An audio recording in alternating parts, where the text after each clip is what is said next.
Hey, what's up mga moto nerd? At yun, samahan nyo sa aking mini vlog. Tara, let's go!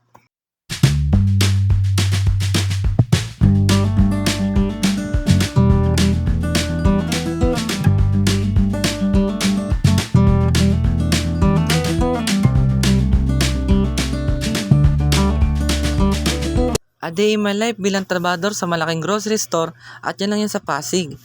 Ako pala si Leo Piad, aka Moto Nerd. At yun, inaayos ko na pala yung gamit ko dito. At kinuha ko na pala yung bag ko kasi ayusin ko na yung mga gamit ko para mamaya aalis na lang ako at wala na akong may iwang gamit. At ako lang pala yung papasok ngayon kasi si Chloe ay walang pasok sila ngayon kasi sobrang init at alternate lang yung pasok nila.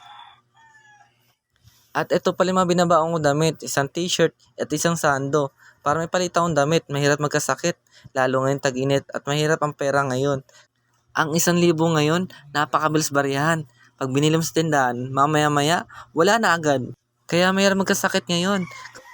At tuwing umaga pala, nag-aasikaso sa amin sa umaga si mami namin, sa mga baon namin, mga gamit namin.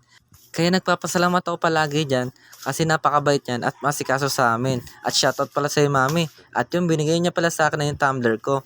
At nilagyan niya rin pala niya ito ng tubig na malamig. Kaya napakaswerte ko dyan, napakabait. At ito yung baon ko, binigay niya rin sa akin na walang ulam. Kasi yung ulam ko, doon ako kumukuha sa kantin kila nanay at kila Tibet. At shoutout po pala kay nanay at kila Tibet po. At yung mga gwardiya natin dyan sa Serimundo, shoutout po sa inyong lahat. At yung guys, pinapasok ko na pala yung mga gamit ko sa bag ko.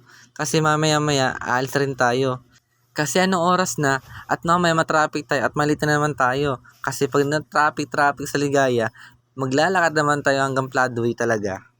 Yung tipong pagod ka na, maglakad papuntang Pladway, pero hindi ka pa nakapasok sa trabaho mo. At yung guys, nakaalis na nga tayo ng bahay. At yun, walking trip na naman tayo sa Damuhan. Shortcutan pala. Kasi hindi tundaan namin sa shortcutan.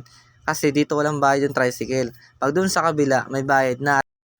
At hindi rin nakakatamad maglakad dito sa amin kasi biruin mo, yung simoy ng hangin ng Antipolo, napaka-presko at maraming puno kasi. At yun, nandito na tayo sa dadaan nating shortcutan. At dati palang yan, subdivision na abandonado na.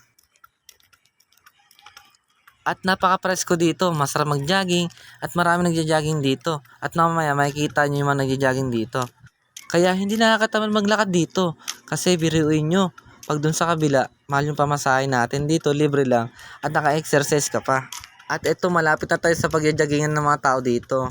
At yun, nakita nyo si ate. At yan, malakas mag-jogging yan si ate. Palagi nandito yun tuwing umaga. At maganda mag-jogging dito pag umaga at mga bandang alas 6 hanggang alas 8. Kasi mga bandang alas 9 or alas 10, mainit na dito kasi open area at walang mga puno.